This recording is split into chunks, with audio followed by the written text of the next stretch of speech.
What I do wonder is if they could dispatch a predator together without getting into it. Definitely if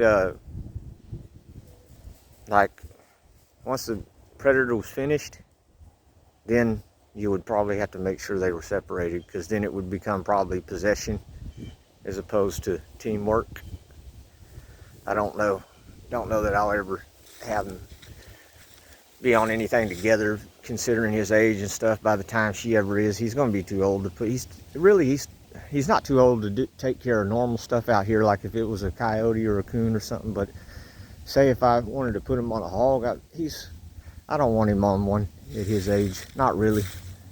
It's not to say that he couldn't, but what'd you do, choke on something? But it's pressing it when they get up there like that in that age.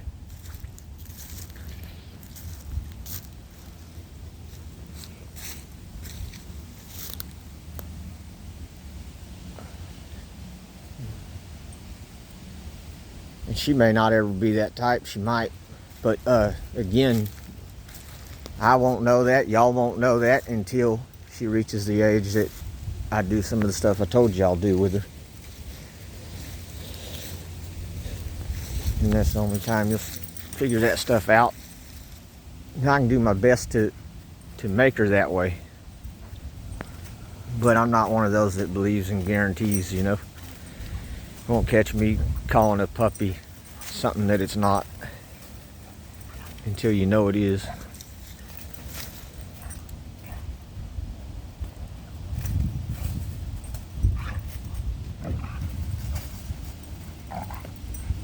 See, if she does that vocalizing, she might get handled.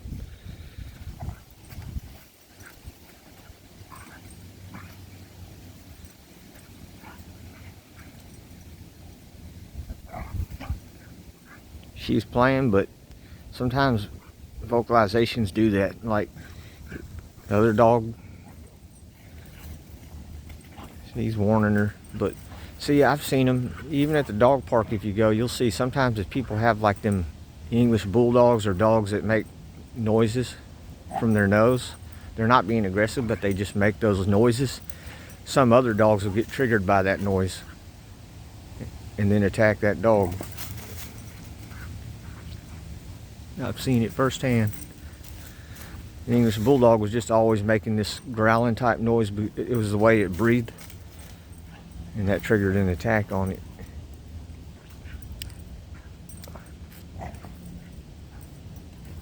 She's doing this on purpose, that vocalizing.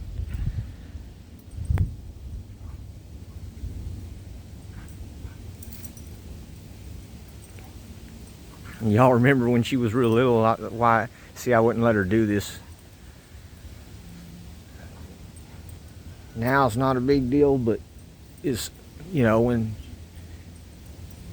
a puppy's real little and you have an adult dog that you're not sure of, or you know what could happen, it's best not to do it, because a puppy can be seriously injured or killed real fast.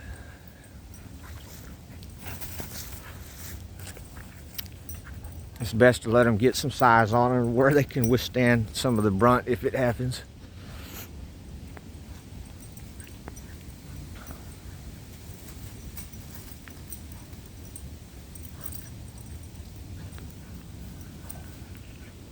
And I don't care how good you are at training dogs. There's always some dogs that are going to get into it. There's some that never will, and there's some that will. And that's the way it is. Get the right two or the wrong two together.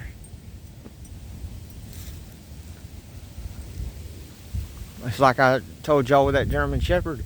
If that German Shepherd was over here, none of this would happen. I mean, just he's play fighting with her. Just being in his range, it would be a fight.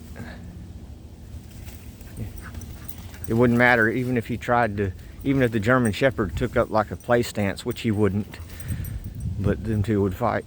It's totally different. You got to be aware of that.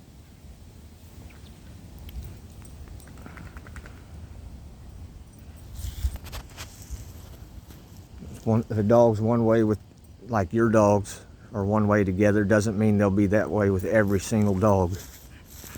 With the exception, there's some dogs that would never get into it. But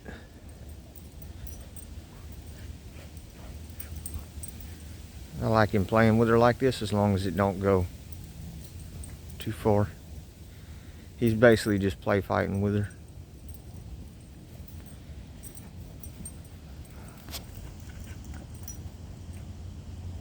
Now that's what he does when he's on a coon or coyote or something. What he'll do is, except he'll have his mouth on them obviously, and he'll be driving them into the ground with his chest, but he'll keep his front legs back. It looks kind of funny. He keeps his front legs out of the way though, and he'll have his head just buried down into the animal on the ground. So it'll be his mouth and his chest on the animal, and his front legs will be sprawled backwards, keeping him out of the way.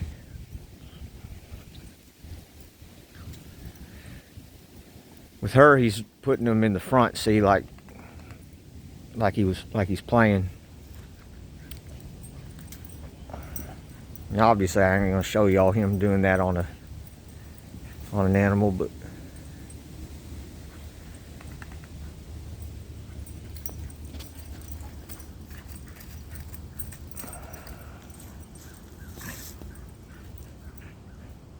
too many winos on here.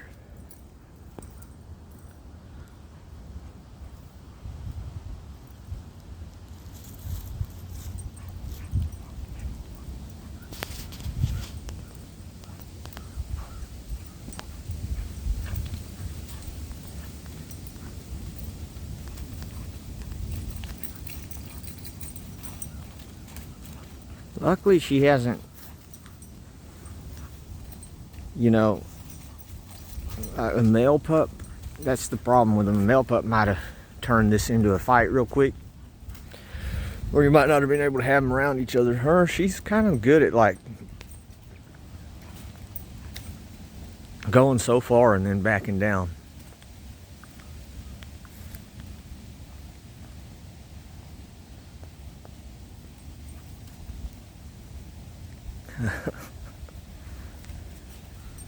Now, if I didn't have him on the tie out, I know y'all would think, why not let him go? Well, look, I don't, especially not together with the two of them. I have the collar for her, not for him. And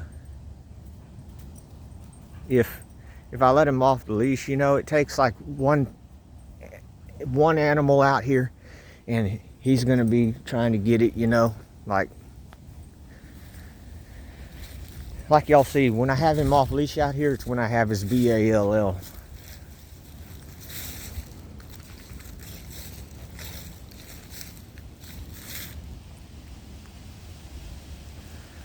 But off leash, they could get to running together, getting real excited, and sometimes that's not good when they both get real amped up.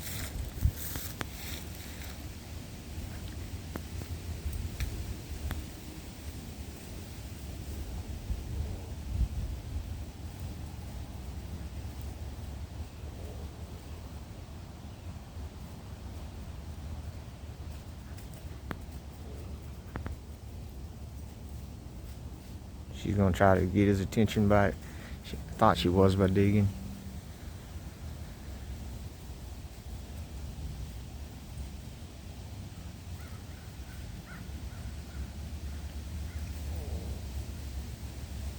Yeah, I'm about to put her up. Because, oh, bad. Come here, girl. I don't know if y'all saw that. He grabbed onto her lip and didn't let go for a second. Come here, girl. Sit. Let me make sure he didn't hurt her. Sit. I don't know if y'all saw that or if I had the camera away. He got you. You'll be all right. Let's go, though. It's time to go in. Yeah, he grabbed hold of her there. No. Stay. It's like I said, and she's fine, but it was like Yeah, if she would have kept pushing that one, that would have been not good. But yeah, he held on for a second. I'll have to see if it was on video. Sorry if I missed it, but I'm putting her up.